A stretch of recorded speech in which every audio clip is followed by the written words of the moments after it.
Well, the documentary How to Die in Oregon won the Grand Jury Prize in the U.S. documentary competition at this year's Sundance Film Festival. The director of that film, Peter Richardson, is with us now. HBO and Peter Richardson will be hosting it's already sold out, public screening of How to Die in Oregon tonight at the Oregon Convention Center. And How to Die in Oregon debuts on HBO on May 26th. The website is howtodieinOregon.com. Filmmaker Peter Richardson. Peter, thanks for coming in. Well, thanks so much for having me. Well, I saw this film earlier this week, and first of all, congratulations. Well, thank you very much. On making the film, and second, congratulations on making such a relevant and absorbing film by simply telling the stories of people. I mean, that's what you're doing here. Yeah, exactly. I mean, I think that's something I knew pretty early on, is that this is obviously a very political issue. It's a very heated issue, and it's been talked about a lot in the political realm, of course, and kind of in the theoretical realm, if you will. And what I really wanted to do, and what I felt, I think, kind of called to do in a way as a documentary filmmaker who was living here in Oregon, who was uniquely positioned in a way to tell this story, was to tell this human aspect, this personal aspect to this very political issue that hadn't really been done yet.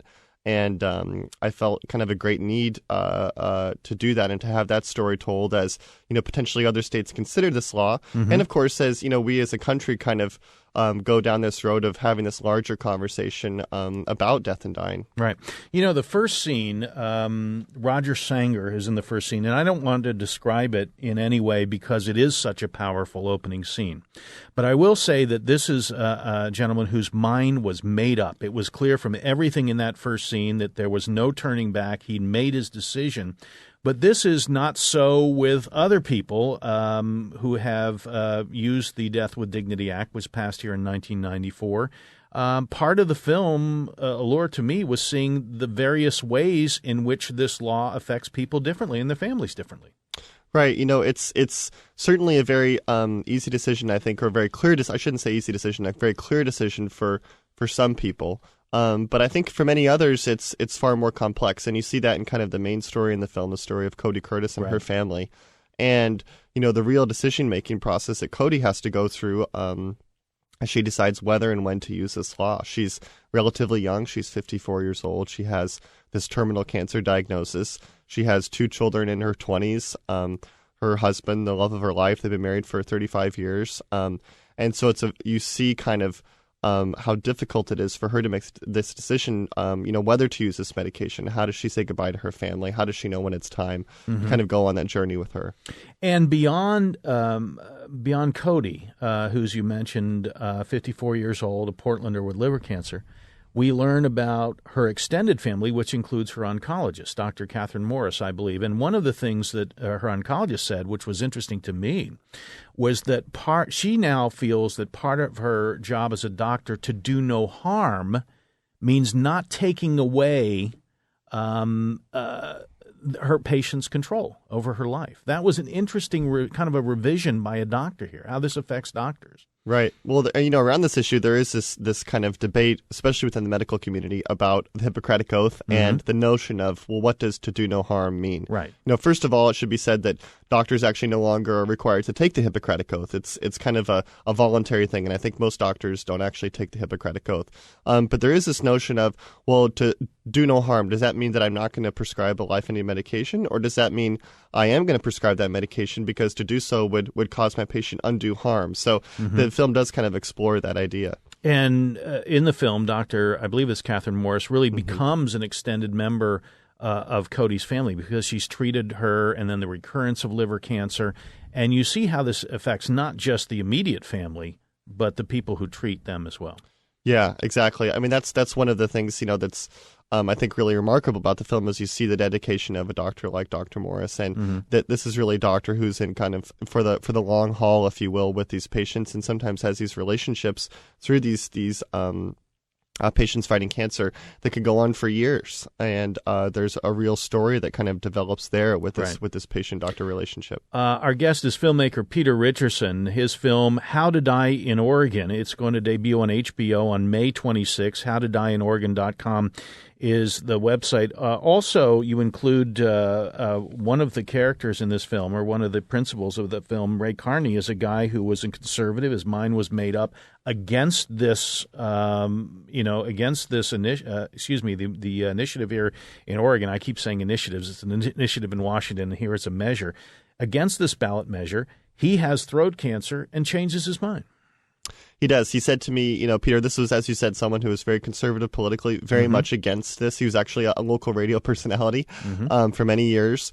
And then when he got this terminal cancer diagnosis, he did completely change his mind. And he told me, Peter, you just never know how you're going to feel about this law until you're faced with this diagnosis. It's also interesting to see the volunteers here. And Peter, forgive me, I forget the organization that sends out volunteers to help. But Sue is one of the ones, I remember her name in the film.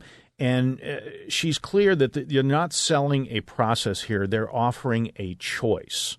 And I think this was one of the things that helped convince Oregonians initially to embrace death with dignity, that this is all about a choice. Well, I certainly think that's the way that they feel about it. And I think that the organization is called Compassion Choices. They're very careful in their work that, in my experience, that, there is a lot of information that people need to get in order to use the law. It's not an easy process to get this medication. There are a number of safeguards in place. And so a lot of people will approach this organization seeking more information. How do I kind of go about doing this? And, it is a difficult position to be in because, of course, this is quite literally life and death. And you don't want to be seen as really kind of promoting something, but rather offering this choice to someone at the end of their life. And I think that they, in my experience, do a really good job of that, of playing that role in people's lives. One thing I'm also struck with is how patients in your film, How to Die in Oregon, really are so concerned with their other family members. And, we've heard the phrase not wanting to be a burden. Cody Curtis talked about how this is a chance to control her own death so she can spend time with her family, so she can have a period of time that is, delineated in her mind on her terms, a gift to give her family. There's also a character, I believe, named Gordon, who said he watched his dad, the victim of a stroke, for 12 years and didn't want to put his family through what he went through with his dad. He said it's the decent thing to do. So you get into the minds of people who are really very caring about their own families. Right. There are a multitude of reasons, I think, why people ultimately choose to use this medication. I don't think it's ever just one reason. It's never just unmanageable pain. And in fact, there's a survey that's done of people who get the medication, request the medication in Oregon, and they're asked by their physician, why is it that you want this medication? And the number one listed reason is loss of autonomy. And the second reason is inability to participate in the activities of daily life that make life enjoyable. And on that list also is, as you said, a burden to family. There are a myriad number of reasons that people want to use this medication. So people ask me sometimes, well, why do people use this? Well, there's really no one answer to that, of course, and not just for a single person, but for across the board. It's always a real combination of factors. Our guest is filmmaker Peter Richardson. His documentary, How to Die in Oregon, it won the Grand Jury Prize in the U.S. documentary competition at this year's Sundance Film Festival. Going to be screened tonight at the Oregon Convention Center, and that is sold out, but you can see it on HBO on May 26th.